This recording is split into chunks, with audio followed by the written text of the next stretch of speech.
My husband and his secretary, who was also his secret mistress, fired me the moment they took over the company. We don't need lazy people like you, they said. I smiled politely and left. The next day their father asked, "Why the hell did you fire her?" When they saw the contract they were shocked by what they saw. Because the contract was, "We don't need lazy people like you," my husband said, his voice so cold I barely recognized it. Beside him Jessica, his secretary and apparently much more, smirked with unconcealed satisfaction. The boardroom fell silent as every executive averted their eyes, suddenly fascinated by their notepads or the conference table's polished surface. I'd known this moment was coming. 3 weeks earlier I had forgotten my phone charger at the office and returned after hours to retrieve it. The main floor was deserted, but a sliver of light escaped from under Elliot's door. I approached quietly, not wanting to interrupt if he was on a call. "She has no idea," I heard Jessica whisper, her voice intimate in a way that made my stomach clench. "Once your father signs over control we can finally stop pretending." Elliot's laugh, low and conspiratorial, was one I'd never heard before. "Dad's health scare was the push we needed. The succession plan is already in motion." I froze, hand suspended mid-knock. Through the crack in the door I saw them. Jessica perched on my husband's desk, her skirt hiked indecently high, her fingers tracing patterns on Elliot's chest as he stood between her legs. "And Sienna?" Jessica asked, pronouncing my name like it left a bad taste in her mouth. "She's served her purpose," Elliot replied. "Dad always had a soft spot for her, but he's not thinking clearly these days. Once I'm in charge we'll phase her out. She's been coasting for years anyway." Something broke inside me that night. Trust, love, the illusion of a 15-year marriage. But something else hardened in its place. I slipped away unnoticed, leaving my phone charger behind and drove home in a daze. When Elliot returned hours later I pretended to be asleep, buying myself time to think. Anthony's heart attack 6 months ago had changed everything. Though mild, it had rattled everyone, especially his son. Anthony Hamilton had built Hamilton Innovations from nothing, turning it into a respected mid-sized tech company. I'd watched the strain it put on him over the years, the toll of leadership visible in the deepening lines around his eyes. But I'd also seen his pride when the company hit milestone after milestone. Elliot had always worked at his father's company, groomed from college to eventually take over. I'd met him during my first week as a project manager. He was charming, ambitious, and seemed genuinely interested in my ideas. Our whirlwind romance culminated in marriage within a year.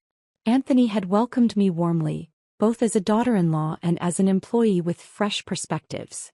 What no one at Hamilton Innovations knew, except Anthony, was that I wasn't just Elliot's wife or a mid-level employee. I was the silent partner who had provided the initial capital that saved the company during its rocky early years. My inheritance from my grandparents had been substantial, and I'd believed in Anthony's vision enough to invest everything. We'd kept my involvement quiet at first for practical reasons, then maintained the secret as a strategic advantage. It allowed me to observe the company culture unfiltered, to see how employees were truly treated when they thought no one important was watching. After Anthony's health scare, I noticed subtle changes in Elliot. His affection toward me cooled. Our conversations about work became vague and dismissive. He started coming home later, smelling of unfamiliar perfume, making thin excuses about client dinners and emergency meetings. I'd suspected an affair but had been too afraid to confirm it, until that night at the office.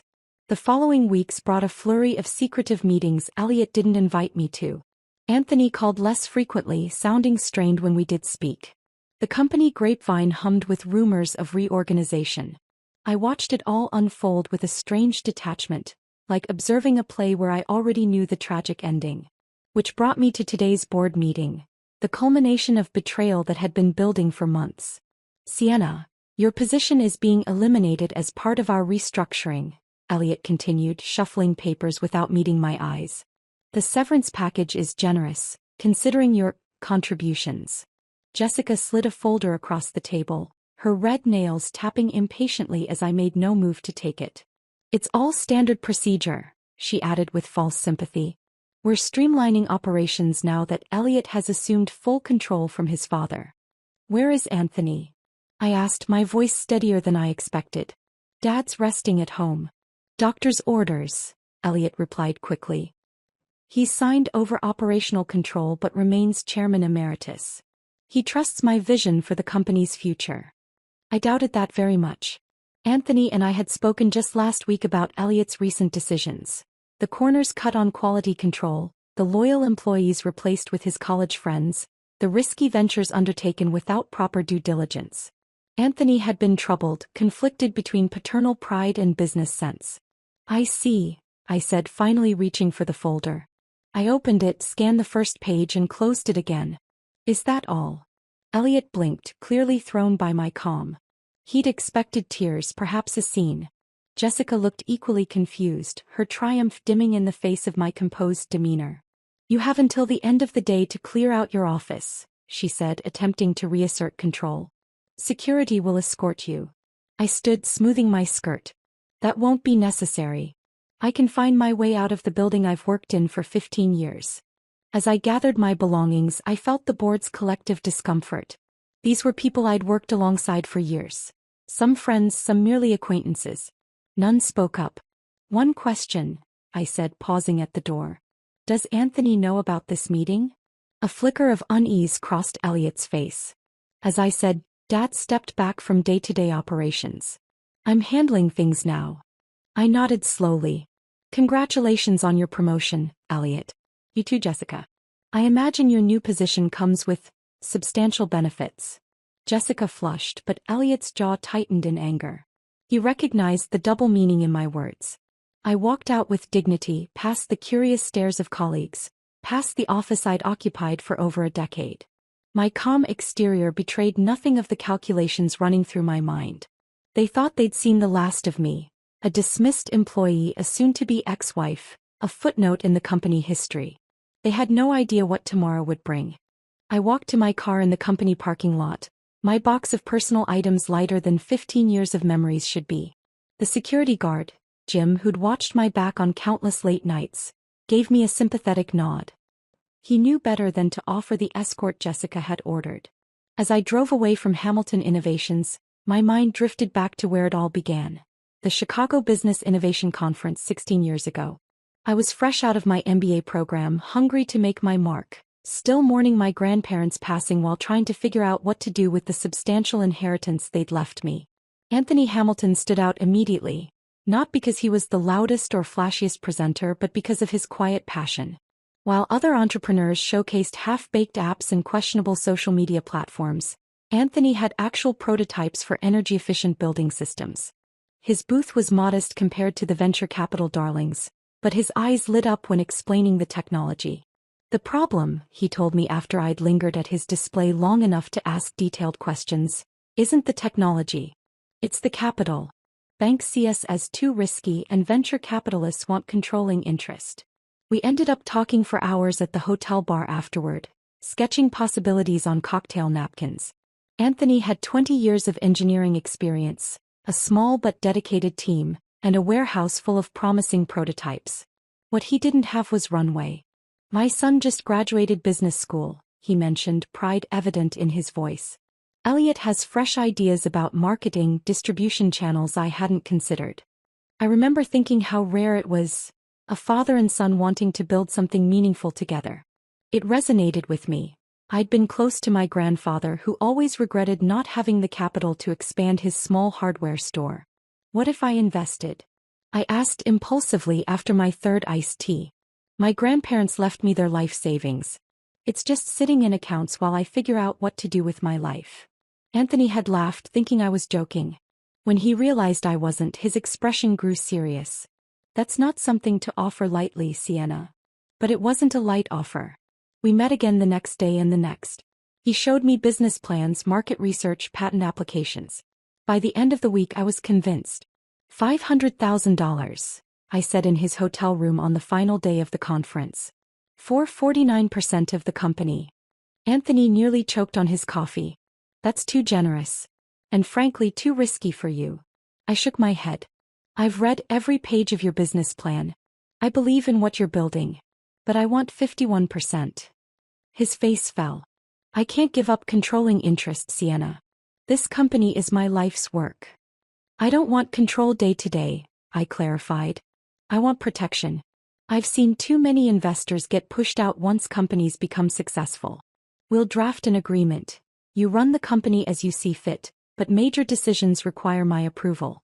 And I want a position inside the company, something that lets me understand the business from the ground up. Anthony studied me for a long moment. You're unlike any investor I've met. Most want quarterly reports and hands-off returns. I'm not most investors, I replied. I want to learn to build something meaningful. But I also want security. We shook hands that day, beginning a partnership that would transform both our lives. I called my cousin Melissa, a ruthless corporate attorney, to draft our agreement. She thought I was crazy to invest my entire inheritance, but she made sure the contract was ironclad. This clause, she pointed out during our third revision, ensures that if anyone attempts to remove you from the company without cause, your ownership stake automatically converts to 70% of voting shares. That seems extreme, I said, surprised by her hardline approach. Melissa fixed me with her stern lawyer gaze. Family businesses get complicated, Sienna.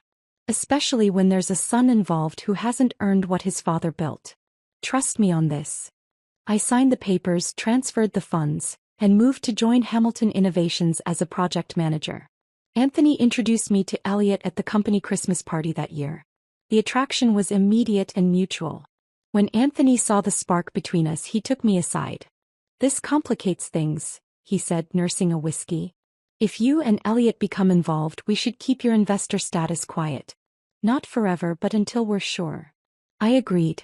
Our relationship was separate from business, and I wanted to earn respect through my work, not my financial stake. As Elliot and I grew closer, the secret became our norm. Only Anthony, Melissa, and the company's accountant knew the truth.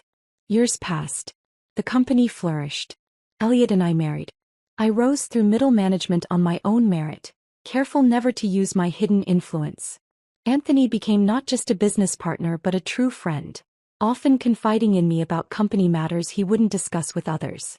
About 3 years ago, those conversations took a troubling turn. Elliot wants to cut corners on the new product line, Anthony confessed during one of our monthly dinners.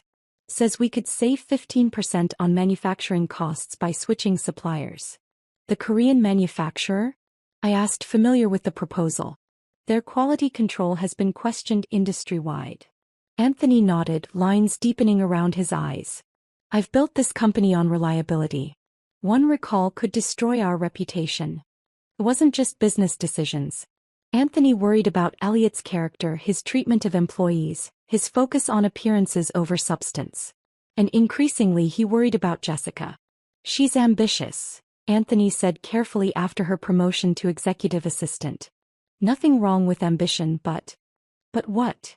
I prompted. She reminds me of my ex-wife, he admitted. Always looking for advantage, for status.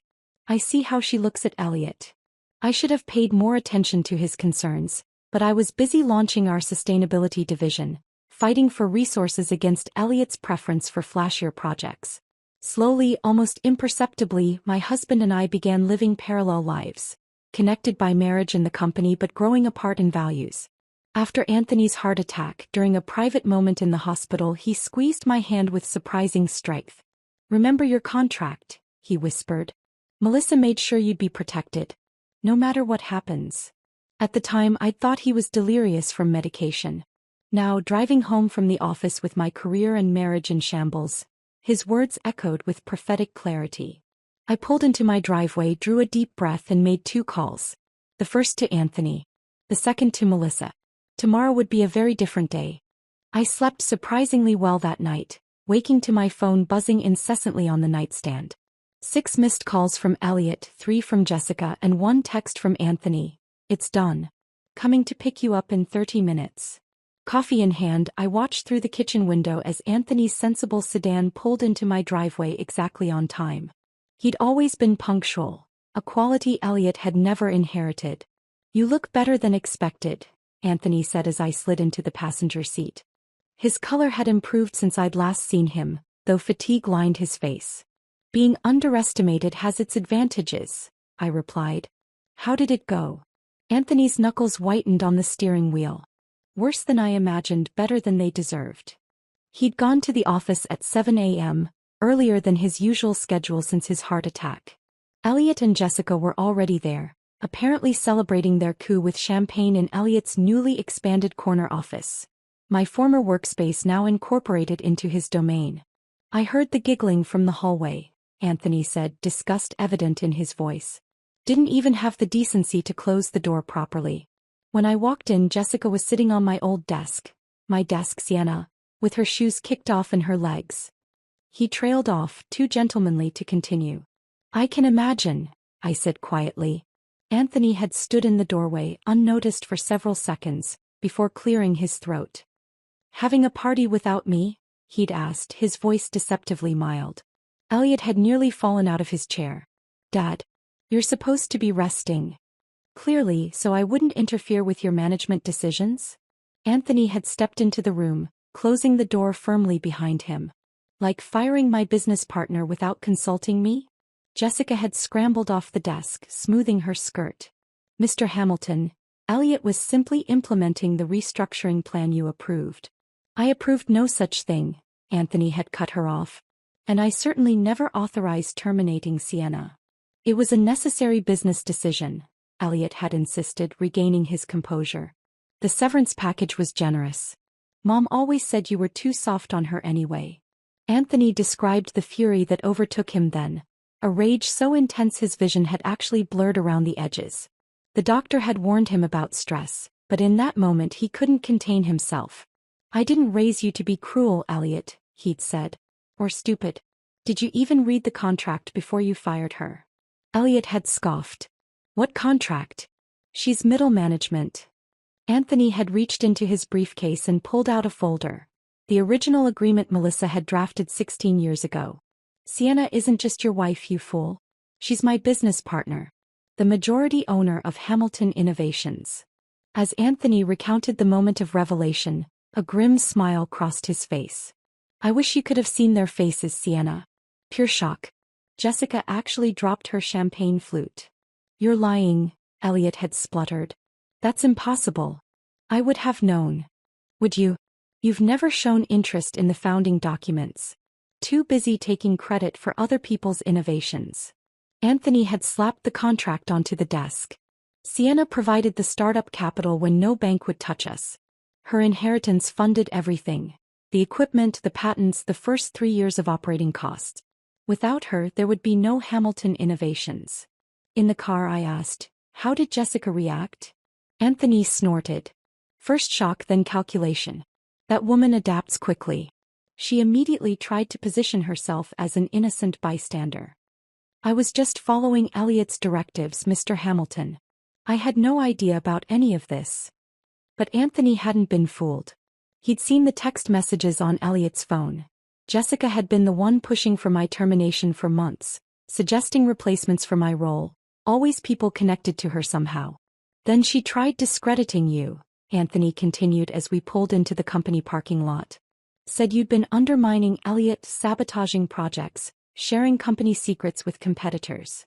That's ridiculous, I said, genuinely surprised. I've given everything to this company. I know that. Told her exactly where she could stick those accusations. Anthony parked in his reserved spot, which someone, likely Jessica, had already relabeled with Elliot's name. He peeled the vinyl lettering off with savage satisfaction. Elliot had apparently moved from denial to anger quickly. You never trusted me to run this company, he'd shouted. You've had her spying on me all these years, reporting back to you. No, son, Anthony had responded, his voice heavy with disappointment. I trusted you would earn the right to lead, not steal it. Sienna never needed to spy, your actions spoke for themselves. The confrontation had escalated until Anthony mentioned the contract's termination clause, the one Melissa had insisted on. Upon wrongful termination, Sienna's ownership stake automatically increased to 70% of voting shares, with Anthony retaining 25%. Elliot, as a minor shareholder, would be left with a mere 5%. He turned white as a sheet, Anthony said, parking the car. Started threatening lawsuits, claiming undue influence. Jessica was already on her phone, probably calling her attorney friend in corporate. Anthony had ended the confrontation by calling an emergency board meeting for 10 a.m., which was 20 minutes from now. The board needs to understand what's happened and why leadership is changing effective immediately. As we walked toward the building, I felt strangely calm. You know they'll fight this. Let them try, Anthony said grimly. Melissa prepared for every contingency. There's even language covering attempted character assassination, which Jessica has already violated. In the lobby, conversations halted as employees noticed us. News traveled fast in an organization this size. Some faces showed confusion, others concern, a few barely concealed satisfaction. I'd always treated the support staff with respect, something Elliot and Jessica considered beneath them. The elevator ride to the executive floor was silent, both of us gathering strength for what was to come. As the doors opened, we were met by Jessica, her composure restored and a fake smile plastered on her face. Mr. Hamilton, Sienna, she said smoothly. The board is assembling now. Elliot asked me to escort you. I know the way to the boardroom I helped pay for, I replied quietly. Jessica's smile faltered. Elliot has prepared a counterproposal that I think you'll find quite reasonable. A graceful exit for all parties. Anthony laughed. A short, harsh sound. The only exits today will be yours and his if you continue this charade. Jessica's eyes narrowed, her mask slipping. Don't be so sure, old man. Things have changed around here. The board respects Elliot's vision, not your outdated management style. As we approached the boardroom doors, we could hear Elliot's voice, urgent and persuasive. He was already working the board members, spinning his version of events. Anthony placed his hand on my shoulder. Ready? I nodded, straightening my spine. I've been ready for 16 years. We pushed open the doors together, stepping into the storm. The boardroom fell silent as we entered. 8 pairs of eyes swiveled toward us. 5 board members, Elliot, Jessica, and Martha from legal, who was frantically flipping through a stack of documents. Elliot stood at the head of the table, my contract projected on the screen behind him, specific clauses highlighted in angry red. Nice of you to join us, he said, his voice tight. I was just explaining to the board how this outdated agreement has been superseded by more recent corporate governance documents. I took a seat directly across from him. Not my usual spot. I'd always sat 3 chairs down, the position of a mid-level manager invited to present, not a key decision maker.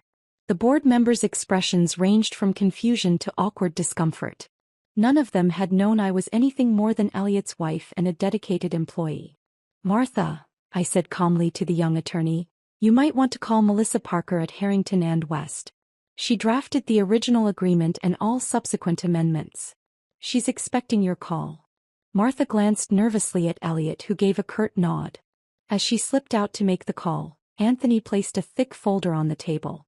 While we're waiting for legal clarification, he said, I believe we should address the reason for this emergency meeting, the improper termination of a founding partner without board approval. What followed was 3 hours of the most intense corporate combat I'd ever witnessed. Melissa joined by conference call, her precise legal explanations dismantling Elliot's arguments one by one. By meeting's end, the board had no choice but to acknowledge my majority ownership and rescind my termination. This isn't over, Elliot hissed as we filed out. Jessica had already disappeared, presumably to clear her desk before security arrived. You're right about that, I replied quietly.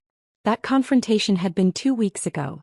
Since then, I'd sequestered myself in my home office, converted years ago from a would-be nursery when we learned we couldn't have children. The walls were now covered with organizational charts, financial reports, and sticky notes detailing irregularities I'd discovered while combing through company records. Being underestimated had its advantages.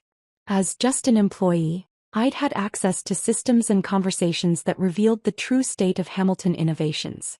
Now, with full executive access granted by the board, I was discovering just how deeply the rot had spread under Elliot's influence. He funneled nearly $800,000 in development funds to his college roommate's startup, I told Anthony during one of our evening strategy sessions.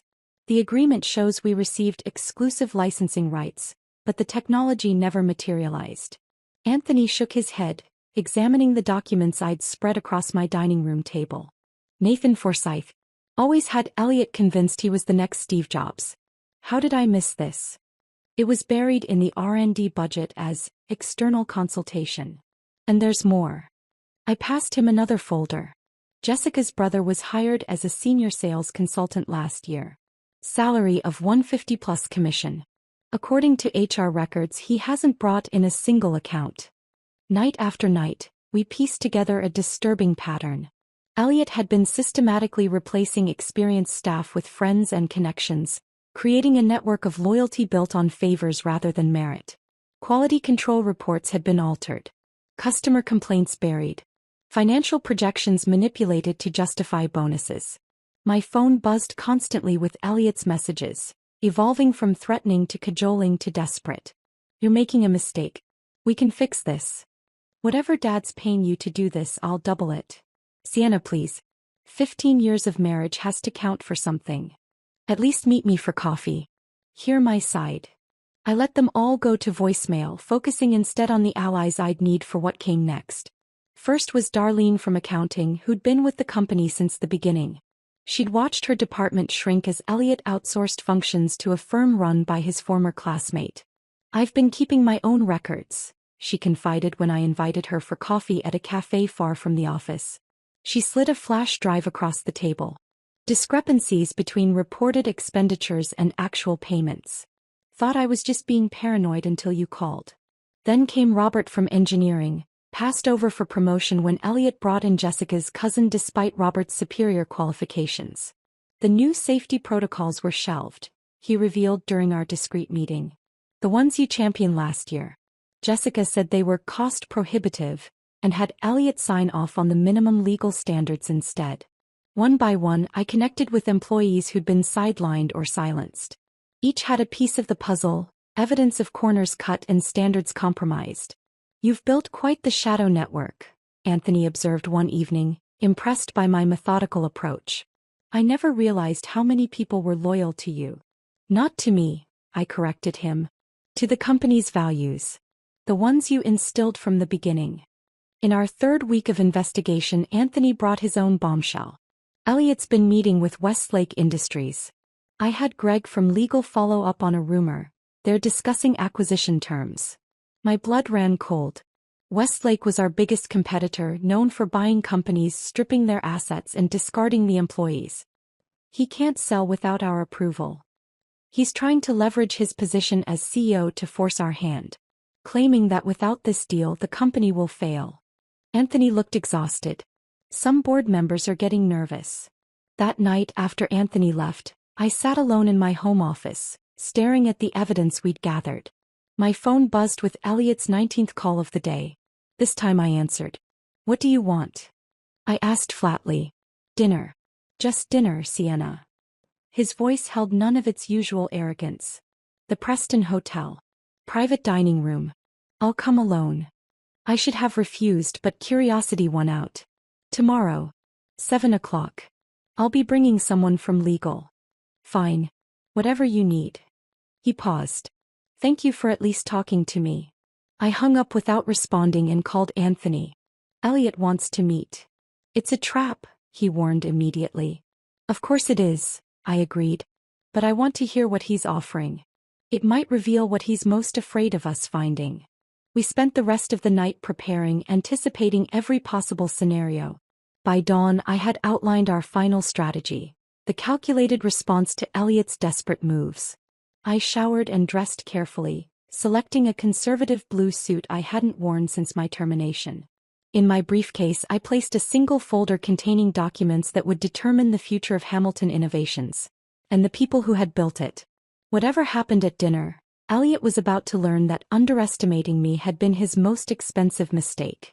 The Preston Hotel's private dining room was understated elegance, neutral tones, soft lighting, and a table set for 3, though only Elliot waited when I arrived. No sign of Jessica. My attorney, Rebecca Chin, a colleague of Melissa's who specialized in corporate fraud, accompanied me, tablet and recorder ready. Thank you for coming, Elliot said, standing awkwardly. Gone was the commanding presence he'd cultivated over years of playing executive. He looked smaller somehow, his designer suit hanging slightly loose, dark circles shadowing his eyes. You requested this meeting, I reminded him, taking a seat across from him rather than at his side. I'm listening. Rebecca placed her tablet on the table, the recording app visibly running. Elliot glanced at it nervously before pushing a folder toward me. A settlement offer, he said. I keep operational control as CEO. You and Dad retain financial oversight. We bring in an independent auditor agreeable to all parties. We stop the internal investigations, agree to move forward, and protect the company's reputation. I opened the folder, skimmed the document, and closed it again. And Jessica? His expression tightened. Repositioned to external relations. She has valuable connections. No, I interrupted. That's not going to work. Elliot leaned forward, desperation edging into his voice. Sienna, be reasonable. Think about what a public battle will do to the company. To the Hamilton name. I've thought about little else these past weeks, I replied calmly. I opened my briefcase and removed my own folder. This is my counteroffer. He scanned the document, his face paling with each page. You can't be serious. Completely serious. A forensic audit has already begun. The preliminary findings are detailed on page 4. Rebecca tapped her tablet. The audit team has identified $2.3 million in misappropriated funds. The document outlines the terms under which Hamilton Innovations will not pursue criminal charges. Elliot's hands trembled as he set down the papers. This would destroy me. You did that yourself, I said quietly. I'm offering you a way to leave with your freedom and enough to start over. More than you offered me. Our meals arrived, untouched as Elliot battled with the inevitable. Finally he asked, what about us? 15 years, Sienna. For a moment I felt a flicker of the connection we'd once shared, ambitious young professionals building something together. Then I remembered Jessica's smirk as I was dismissed from the boardroom. Sign the agreement, Elliot. Or we can continue this conversation with the FBI present. 3 days later I walked through Hamilton Innovations' front doors as acting CEO. The press release had gone out that morning. Elliot Hamilton stepping down for personal reasons, Sienna Hamilton assuming leadership during the transition, Anthony Hamilton returning as chairman of the board. The receptionist's eyes widened as I approached. Miss Hamilton. Welcome back. Thank you, Diane, I said warmly. How's your son doing at college? Her surprise at being remembered melted into a genuine smile. Made Dean's List first semester. That scholarship program you started made all the difference. The elevator ride to the executive floor felt different this time. Employees nodded respectfully, some offering quiet congratulations. The whispers that followed were curious rather than pitying. Anthony waited in the CEO's office. Elliot's office until yesterday, now mine. The space had already been transformed. Gone were the pretentious modern art pieces Elliot had insisted projected success. The desk had been repositioned to face the door rather than the view, making it about work rather than status. The team worked through the night, Anthony explained. Said they wanted it ready for your first day. I noticed familiar touches. My old plants rescued from storage, family photos I'd kept in my middle management office, the worn leather chair I'd always found more comfortable than Elliot's ergonomic throne. First order of business, I said, settling behind the desk. The department heads are waiting in the conference room. The meeting that followed set the tone for the new Hamilton Innovations. The forensic audit's findings were presented transparently. $2.7 million in misappropriated funds, systematic nepotism, and dangerous corner-cutting in quality control. No attempt to hide or minimize the damage. We're going to fix this, I told the shocked executives. Together. Starting with a restructuring that rewards merit, not connections. Robert from engineering was promoted to Chief Technology Officer, replacing Elliot's fraternity brother who'd missed 6 critical deadlines. Darlene became Chief Financial Officer, her decades of institutional knowledge finally recognized. Throughout the organization, talented employees who'd been overlooked were elevated to positions where they could make real contributions. By week's end, the transformation was palpable. Energy had returned to the offices.